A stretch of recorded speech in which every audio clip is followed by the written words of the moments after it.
Well, today we are talking about a brand new horror mystery sci-fi project on Netflix, Time Cut, which is so cool, about a student who accidentally travels back to 2003, which is the great year to go back and visit, and decides to stop the serial killer who murdered her sister. We have one of the stars, Sydney Sabiston, who is a part of this great film.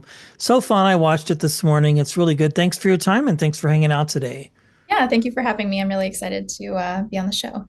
Yeah, well, congratulations on this. This is so cool. Directed by Hannah McPherson, who is just super cool. How fun is this? It's been out now for a little while. What do friends and family think about you? This is just really a fun project to be a part of. Oh yeah, it's super fun. I mean, everybody's been incredibly supportive, obviously, and they've all been super excited, especially because it's been number one on Netflix in Canada, in the US, like for a while now since it came out. So they've all been really proud about that. Um, and I mean, my family very much, when I told them that I was going to be an actor, I think could say that they expected me to go into, like slasher horror, just because like I've always loved those movies growing up. So I mean, they weren't surprised when I booked it, and they've just been incredibly supportive. And even my one of my best friends, she hates horror movies, but she's every time I'm in one, she's down to watch it. So I'm saying that maybe she'll turn a new leaf and she'll become a fan of the genre as much as I am. That's fun. Yeah, I think that's so cool. Like you grew up and you watched these films and you've manifested in a way and being part of a very genre specific type slasher film with great story, cinematography, music. I mean, all of it is really cool. So that's awesome for you. I would imagine that they're like, she's doing it, right? Like Yeah, you're living exactly. the dream, so to speak. Yeah, and especially because I mean this movie in particular hits like a really nostalgic piece for me, going back to the early 2000s, like especially when with the soundtrack when, Avril Lavigne coming on, Hilary Duff, oh my gosh, like that really took me back. And so it hits me in so many feels of why it's so special to me. Yeah, I just think that like a little piece of my younger self has really enjoyed this process, that's for sure. Yeah. So going back to that, because I'm a product of the 80s and 90s. So it's Mhm. always fun for me to talk to people who are a part of those films. But going back to 2003, like, was there anything that you remembered at that time of your life? Like, you've mentioned some musicians, but do you remember like movies that impacted you in that time frame that were like, okay, this is definitely what I'm meant to be doing? Or you mentioned the horror genre, but I'm wondering if there's anything else that fits into that time capsule in your life. I think that's fascinating. Yeah, I mean, I went into the film industry not just for the purpose of being an actor, but a filmmaker. Right. And I knew ever since I was really, really young that that was what I was going to do with my life. So I've never strayed from that. And I would say that, specifically if I'm thinking um, that genre and like what really motivated me to work in that genre and what still does. And maybe I'm not, maybe my years aren't super accurate when it comes to these things, but I remember really loving like, those teen horrors like Prom Night with, I think it's Brittany Snow that's in it. Hmm. The Scream movies, which I know kind of range from, I think, the 90s onward. Those like really have stuck with me for my entire life, pretty much of what I can like remember. Um, when a Stranger Calls, that was like very The 2000. Strangers. I mean, those. Strangers, that was a huge one for me as well. And now that has like now made a comeback too with Madeline Pish. So that's like also, I'm seeing these older movies kind of making a comeback now, and the genre is kind of reviving again in slasher. And I'm really looking like I love that. When it comes to, um other filmmaking aspects, like it's hard to really say what has inspired me. I just the horror as a whole has always been something that has pulled me to want to work in that. And Jeepers Creepers, if I don't Yeah, know if the Final Destination movies, I mean, those are yes. all so good. Yeah. Um, that's cool. I love it. You have a great taste. I think that's interesting, for sure. So you mentioned you are a filmmaker and a creative on that side too. Yeah. So when you're working along somebody like Hannah or you're in a project like this, do you have two different mindsets? You're there as an actor, but also you're a director too, by nature. So, how does that affect you in any sort of way as far as like the way you look at things? Do you look at it a little more technical, or are you able to separate those two worlds in your head? I can separate them pretty easily, but because I am still developing my career in that aspect, like I find mentors in these people. So, um, you know, somebody that I work with closely, even his name is John Bernard. He's a mentor of mine. I learn a lot from him. For example, like he's a director, and working with Hannah, I strictly was able to just focus on the acting aspect, and seeing how she works with actors was really inspiring because she calls herself like a actor's director. Like she's very much focused on that. And I took a lot away from that experience working with her in particular, and how I would want to be as a director as well. So, I pick up all these things when I work in these different capacities with people. And I think that I'm still on that journey. And I think, even within just the last few years, I've learned a lot. And I know, what I'm looking forward to working on next, like I am going to learn a lot more as I go. So I think I am still developing what kind of filmmaker I am. I'm still working towards that, and just keeping up with my auditions and being an actor at the same pace. So yeah. That's very cool. I think it's great when actors learn the entire business of show business, so to speak.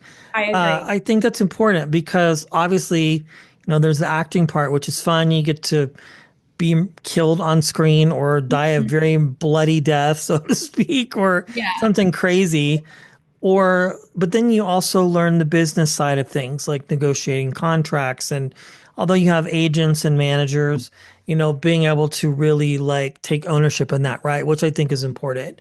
Yeah. Um, Like you get to take hold of your career a lot more. And also like, I've worked in the film industry, not even just as an actor, but I used to also be an assistant director for a couple of years. I've done many different jobs in the industry, and it was just to grow a bigger appreciation for cinema as a whole. And I think that has really influenced my career and like the steps I've taken in my career as well. So yeah. Yeah, I would imagine so. I just think it's like good to be well rounded.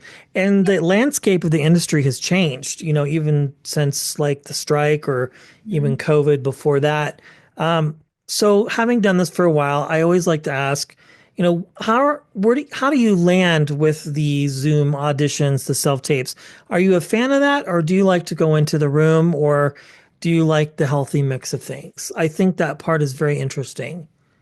I do like a healthy mix of things. Where I'm living right now, currently, we do still have in-person auditions. So that's nice because I think that it keeps you on your toes, keeps you fresh. I also think that it helps you build relationships with those people, and you get more opportunities to then like not just show yourself as an actor, but who you are as a person, and you kind of get to know these people in that way, and like, oh, I want to work with this person because not just being a good actor, but also having a personality that they want to connect with, and that's really nice. But there is obviously a beauty with self-taping. Like you get higher access to different projects all around the world. And it is nice to be able to get to do this on your own timeline and really be able to focus on your auditions when you can, so you can balance your personal life, your work, and then also be able to then, film your self tape and submit it. Um, and you get to just, play with it for so long and really experiment with the material. And I really like that about self taping. And yeah, I mean, Zoom auditions are a whole other beast. Like the pressure is still there, obviously. I just find that the restrictions a little bit more because it's hard. I think it's just the element of wanting to be in this small space is kind of tough because you're on the spot, but it still adds that pressure, and I like that. I think that the adrenaline kind of adds to your performance a lot of the time. So yeah. Yeah. I mean, it's different like in this scenario where we're talking, and but even like the press junkets and all that, it's all Zoom now pretty much. Mhm. And it's just so interesting.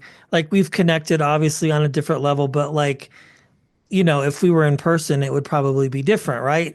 Exactly. Uh, maybe a little more nerves, possibly, because you're meeting a complete stranger. Yeah. But I digress. So, who are some of your favorite directors? Like, you obviously have had an interest in this, but do you have people that you look at that you go, "Oh man, I love this person's work," or if I did a project, this is somebody who I would maybe look to, as far as like their style and things like that. I really want to work with Sarah Polly like really bad. Really, really bad. Um that's like who comes to my mind for Canadian director so far. If I'm thinking in that regard, especially being, a woman director, I really admire that as well. Um, you know, I'd have to, I mean, I'm kind of on the spot with that because I do have a list of directors I want to work No, with, that's but okay. But that's a good now I'm drawing suggestion. a blank because now I'm like, oh no, I don't have that answer prepared at all because there are people I want to work with, but we'll end the interview and I'll be like, oh, this person, and this person. No, I get it. And it's interesting because it's like that. Usually, it's like our gut is the person that's important to us. So there you go. I mean, Yeah. that's an excellent answer. Very Yeah. chill here. Like, I can promise you, none of those directors would be watching this, but I think it's like, you know, we obviously have people that we look up to. Yeah. Um, And then I think Sam Raimi would be really interesting as well. yeah, But Sarah definitely. Polley was like my instinct, although I don't believe Sarah does a lot in the horror space, but she is somebody that I would love to work with. And yeah, I mean, it's funny. Some of these people, I would, for example, I immediately want to say like, oh, I would love to work with Sandra Oh, who is like more of a actor, obviously. But if she ever, in that space, directorial, like if there was that opportunity, I think she would be a fantastic director to work with if she ever went into that direction.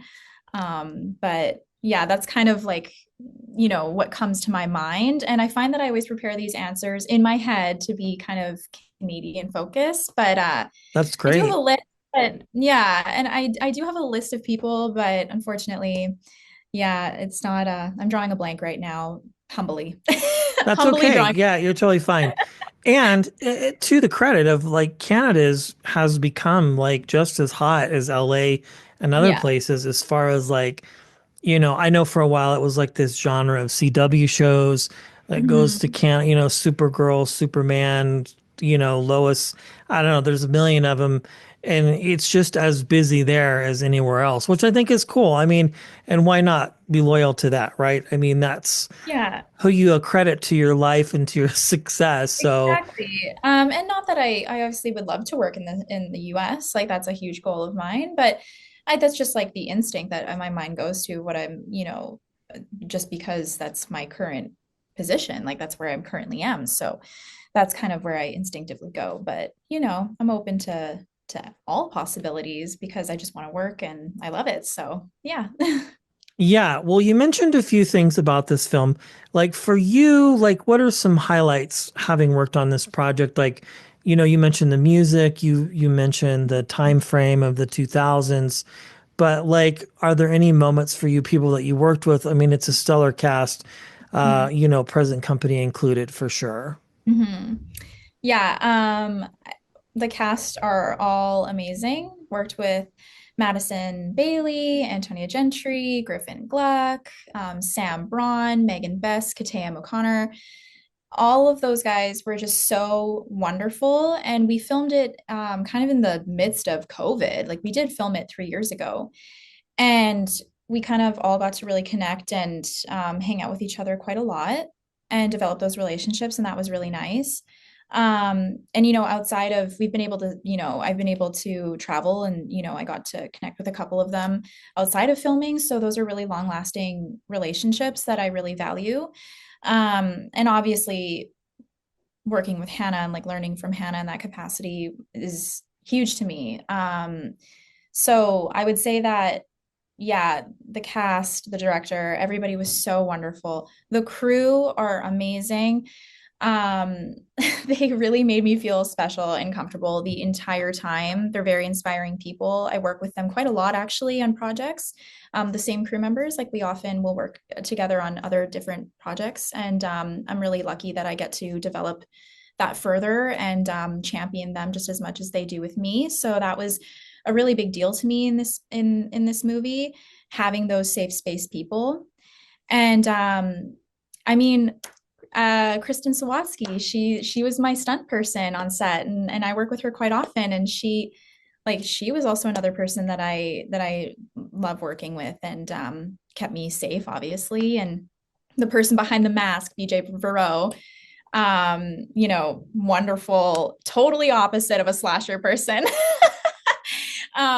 Was amazing to work with and always is amazing to work with. So I have nothing but positive things to say about everyone involved. I look back at the project so fondly, and I feel so lucky that I was in the space to work on it at that time. And another big thing for me is that it was shot in my hometown, Winnipeg, Manitoba, and that is huge. Winnipeg is really growing as a film hub in Canada, and I'm somebody that loves to champion that and prove that Winnipeggers can be, you know, um, great actors and filmmakers, and there's space for us. So I'm really really proud of that, and yeah, so. That's very cool. Well, Time Cut is now available to stream on Netflix. Number one, so cool. The everything about this film is fun. The music, the genre, the everything is just really well put together. Congratulations on all of this. This is so cool. I mean, all the success is very well deserved. And, you Thank know, yeah, of course, best of luck on whatever you're working on next. And thank you for hanging out today. This is a really cool film. And I think if you haven't watched it yet, if you're watching and you're listening, please watch Time Cut on Netflix. You don't want to miss it. It's one thrill of a ride for sure. Mhm. And if you're a fan of these genres of horror, slasher type fun things, I think the music makes it really fun too. And Yeah. it's not just chop them up, which is not bad either, but there's a little bit of pizzazz to it, which I think is really fun for sure. Yeah. And especially if you love like coming of age horrors, like I really would describe it as that. Like it's more than just slasher. Like there's a lot of heart in the movie, and that's what I love so much about it. Yes, a coming of age slasher film. That's a good way to put it. Yeah. Well, Sydney, thank you so much for your time. I appreciate you, and thanks for hanging out today. I really do. Yeah. Thank you for having me. Absolutely.